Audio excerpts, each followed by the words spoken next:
ఓం గురుభ్యో నమః. అందరికీ నమస్కారం. అందరూ బ్రహ్మ విద్యకి స్వాగతం.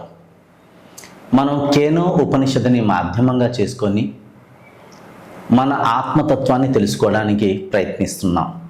నేను ఈ శరీరాన్ని కాను, నేను ఆత్మని, నేను అజర అమర తత్వాన్ని, నేను అవినాశి ఆత్మని.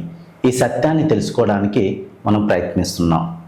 ఈ ప్రయత్నంలో, ఈ చర్చలో మనం కేనో ఉపనిషత్తు యొక్క మొదటి మంత్రాన్ని చాలా లోతుగా చర్చించుకొని తెలుసుకున్నాం. ఆ వీడియో ఈ ఛానల్లోనే ఉంది. మీరు ఒకవేళ చూసి ఉండకపోతే ఆ వీడియోని ఫస్ట్ చూడండి. దాని తర్వాత ఈ రెండో మంత్రం చూస్తే మీకు ఈ బ్రహ్మ విద్య చాలా సహజంగా అర్థమవుతుందన్నమాట. ఎందుకంటే ఒక్కొక్క మంత్ర ఇంకో మంత్రం యొక్క ఆధారాన నిర్భరమై ఉందన్నమాట. మొదటి మంత్రాన్ని మీరు చూస్తే రెండో మంత్రం మీకు చాలా సహజంగా సరళంగా అర్థమవుతుంది. ఇప్పుడు మనం కేనో ఉపనిషత్తు యొక్క రెండవ మంత్రాన్ని ఫస్ట్ చదువుదాం. తర్వాత ఆ రెండవ మంత్రాన్ని మాధ్యమంగా చేసుకొని మొదటి మంత్రంలో శిష్యుల వారు ప్రశ్న అడిగారనమాట గురువుల్ని. గురుదేవ, ఏ శక్తి ఆధారాన మనసు మనన చింతన చేయగలుగుతుంది? మనసులో మెదిలే ఆలోచనలను ఏ శక్తి చూడగలుగుతుంది? ఏ శక్తి ఆధారాన ప్రాణశక్తి బ్రతికుంది? ఏ శక్తిని మాధ్యమంగా ఆధారంగా తీసుకొని ఈ నాలుక శబ్దాలను పలకగలుగుతుంది? కళ్ళు, చెవులు, ముక్కు, నాలుక ఈ ఇంద్రియాలను ఏ శక్తి వినియోగిస్తుంది అని చెప్పి మొదటి మంత్రంలో శిష్యుల వారు గురువుల్ని ప్రశ్న అడిగారు అన్నమాట. ఇప్పుడు ఈ రెండో మంత్రంలో గురువుల వారు ఆ మొదటి ప్రశ్నకి జవాబుగా చెప్తున్నటువంటి జవాబు అన్నమాట రెండో మంత్రం. రండి, మొదట మనం ఆ మంత్రాన్ని ఉచ్చరించి తర్వాత ఆ మంత్రాన్ని మాధ్యమంగా చేసుకొని ఆ మంత్ర ఆధారాన్ని తెలుసుకోవడానికి, అర్థాన్ని తెలుసుకోవడానికి ప్రయత్నిద్దాం. మంత్రం ఇలా ఉందండి. శ్రోత్రస్య శ్రోత్రా మనసో మనోయా వాచోహ వాచోసౌ ప్రాణస్య ప్రాణ చక్షుషచక్షురతిమృచ్చధీరా ప్రేత్యాస్మలోకాదమృతం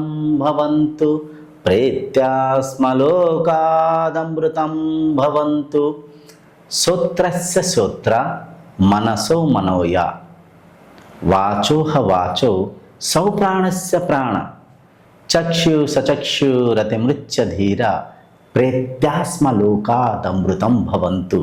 అంటే శ్రోత్రస్య శ్రోత్ర. మొదటి ప్రశ్నలో అడిగారు కదండి, ఈ చెవులను ఏ దేవుడు వినియోగించుకుంటున్నారు, ఏ దేవుడు వాడుతున్నారు ఈ చెవులని, కళ్ళని అడిగారు కదండి. దాని జవాబుగా ఏం చెప్తున్నారంటే గురువు అంటే చూడండి, ఆ ప్రశ్నకి చాలా టెక్నికల్గా ఆన్సర్ ఇచ్చారనమాట. మనం సాధారణంగా ఏదన్నా వ్యాఖ్యానం చేసేటప్పుడు భౌతిక విధానంగా మనం సాక్షాత్తుగా చెప్పేస్తుంటాం.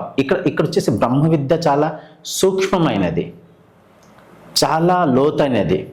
ఫర్ ఎగ్జాంపుల్, ఈ చెవులను ఎవరు వినియోగించుకుంటున్నారని చెప్పి శిష్యులు అడిగారు. దానికి జవాబుగా గురువుగారు ఈ చెవులను ఆత్మదేవుడు వినియోగించుకుంటున్నారు, ఆత్మశక్తి ఉపయోగించుకుంటున్నారు, వాడుతున్నారు అని చెప్పేస్తే అక్కడేమవుతుంది?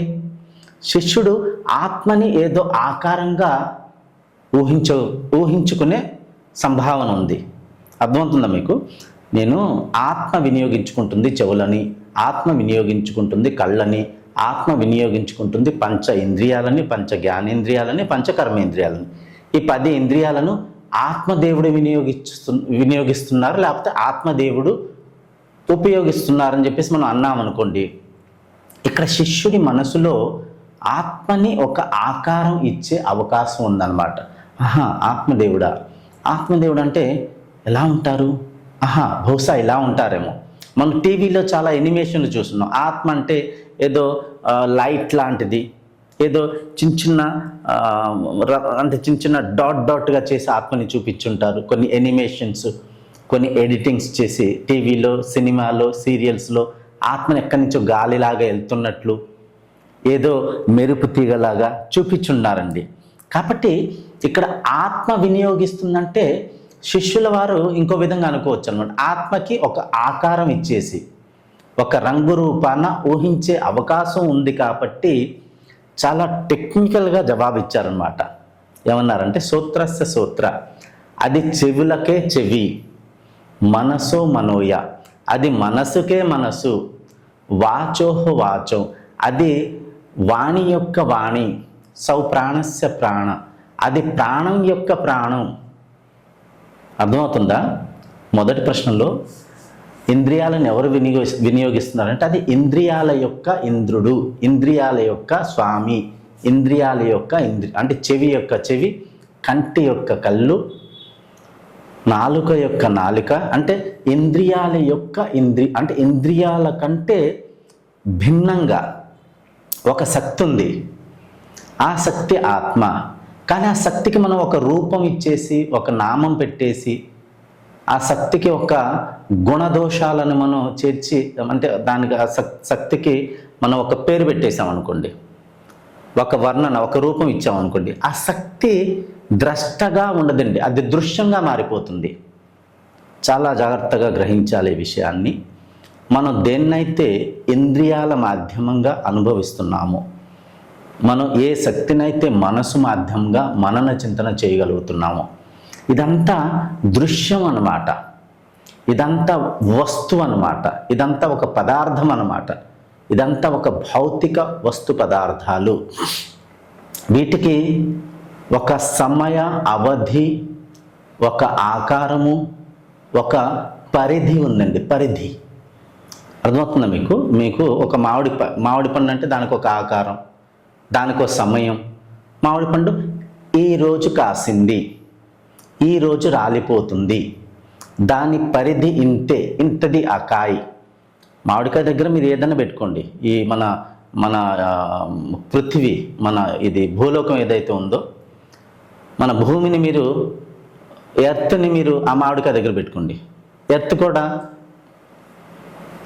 ఊహిస్తూ ఉంటారు సైంటిస్టులు, ఈ శతాబ్దంలో మన భూమి పుట్టింది, దానికి ఒక సమయం ఉంది, ఇన్ని శతాబ్దాల తర్వాత మన భూమి నాశనం అయిపోతుంది, లుప్తమైపోతుంది, అంటే ఒక అవధి ఉంది.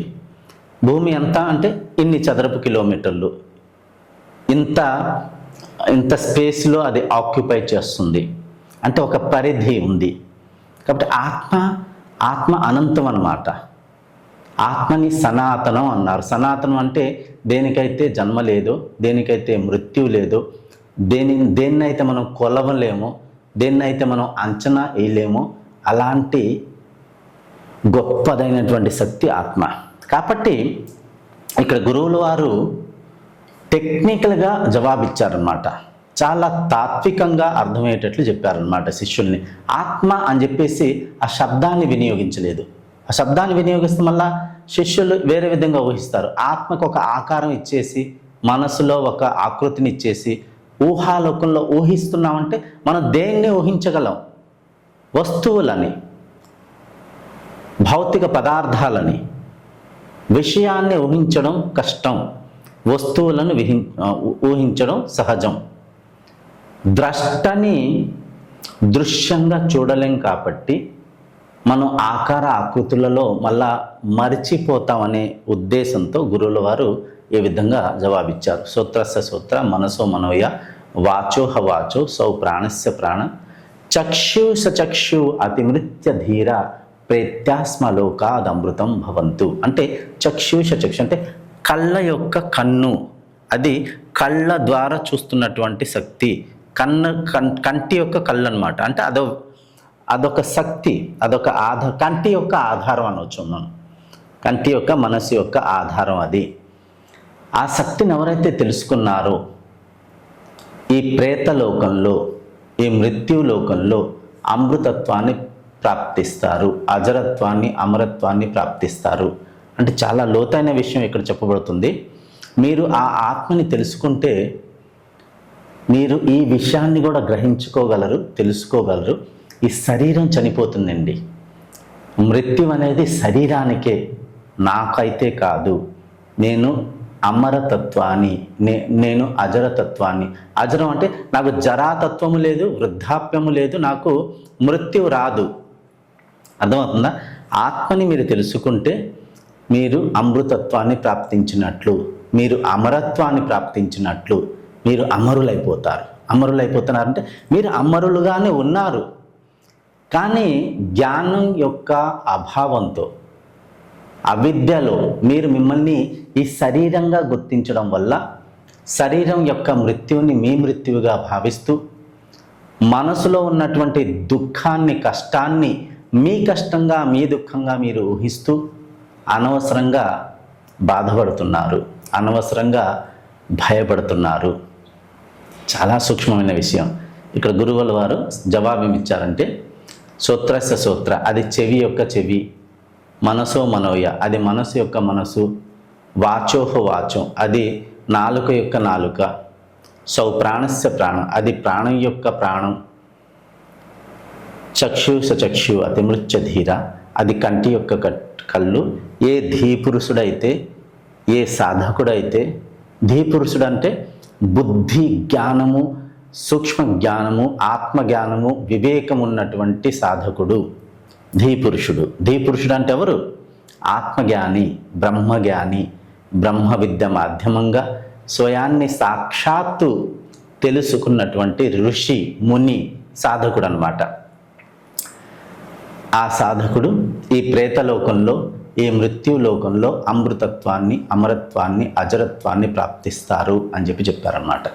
కాబట్టి మీరు ధీపురుషులు అవ్వగలిగితే, ఈ బ్రహ్మ విద్యను ఆకలించుకొని అర్థం చేసుకోగలిగితే, ఈ బ్రహ్మ విద్యలోని సారాంశాన్ని మీరు మీ మనస్సుకి అర్థమయ్యేటట్లు చెప్పగలిగితే, మీ మనస్సుని మీలో సమాహితం చేసి మీ తత్వాన్ని మీరు తెలుసుకోగలిగితే మీరు ధన్యులవుతారు.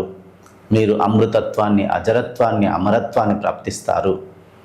మనం జనాలు చనిపోయేటప్పుడు అక్కడ కూర్చుని వాళ్ళ ముందు మనం భగవద్గీతని చదువుతూ ఉంటాం, ఉపనిషత్తులను చదువుతుంటాం. వయసు అయిపోయి వృద్ధాప్యానికి వచ్చిన తర్వాత మనం ఉపనిషత్తుని చదవాలి అని అనుకుంటూ ఉంటాం. ఆ ఉపనిషత్తులు ఇప్పటి నుంచి చదవడం దేనికింది, ముసలోళ్ళు అయిన తర్వాత, వయసు అయిపోయిన తర్వాత అప్పుడు చదువుదామండి, అప్పుడు మనం ఈ బ్రహ్మ విద్యను నేర్చుకుందామండి అని చెప్పి మనం అనుకుంటూ ఉంటాం. కానీ అప్పుడు వయసు అయిపోయి ముసలితనానికి వచ్చేసి సాధన చేయలేక, ధ్యానంలో చక్కగా కూర్చోలేక, ఇంద్రియాలను ఇంకా అప్పుడు నియంత్రణ చేసే అవసరం ఉందండి. ఇంద్రియాలు వాటి విషయాలనే సరిగా గ్రహించని ఆ స్థితిలో మీరు ఆ బ్రహ్మ విద్యని అధ్యయనం చేసి లాభం ఏమిటి? ఏమీ లాభం లేదు. ఎంత త్వరగా మీరు ఈ బ్రహ్మ విద్యని నేర్చుకుంటే, ఎంత త్వరగా మనం మన పిల్లలకి ఈ బ్రహ్మ విద్య నేర్పిస్తే వాళ్ళ జీవితం ఒక చక్కటి జీవితంగా వాళ్ళు ఈ బ్రహ్మ విద్యని అధ్యయనం చేసి ఈ జీవితం యొక్క ఆనందాన్ని, ఈ బ్రహ్మలీల యొక్క ఆనందాన్ని వాళ్ళు చాలా చూడగలుగుతారు. ఈ జీవితాన్ని చాలా చక్కగా బ్రతుకుతారు.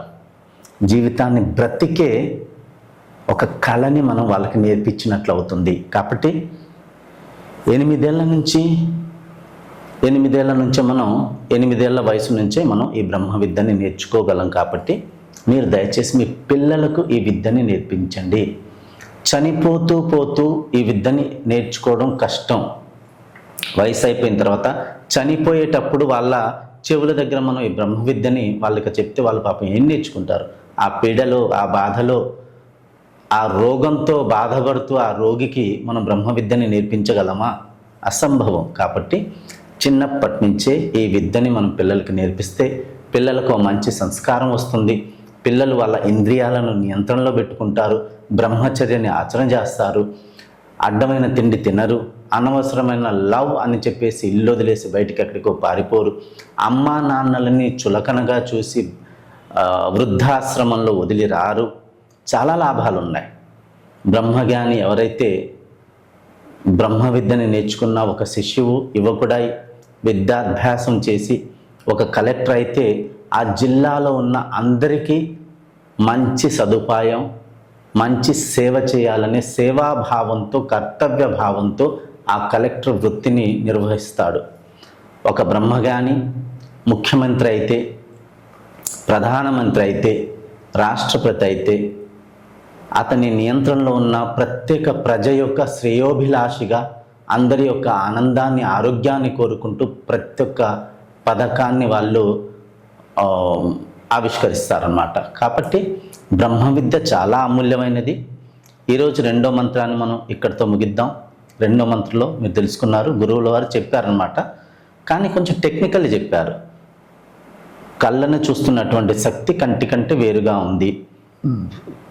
చెవులను వినియోగిస్తున్నటువంటి శక్తి చెవుల కంటే వేరుగా ఉంది. మనసులో మెదిలే ఆలోచనలను చూస్తున్నటువంటి ఆ శక్తి మనసు కంటే వేరు. అర్థమవుతుందా? తర్వాత ఈ నాలుక పదాలను ఉచ్చరించడానికి వినియోగపడుతున్నటువంటి శక్తి ఆ నాలుక కంటే ఊర్ధ్వాన పైన ఉన్నది.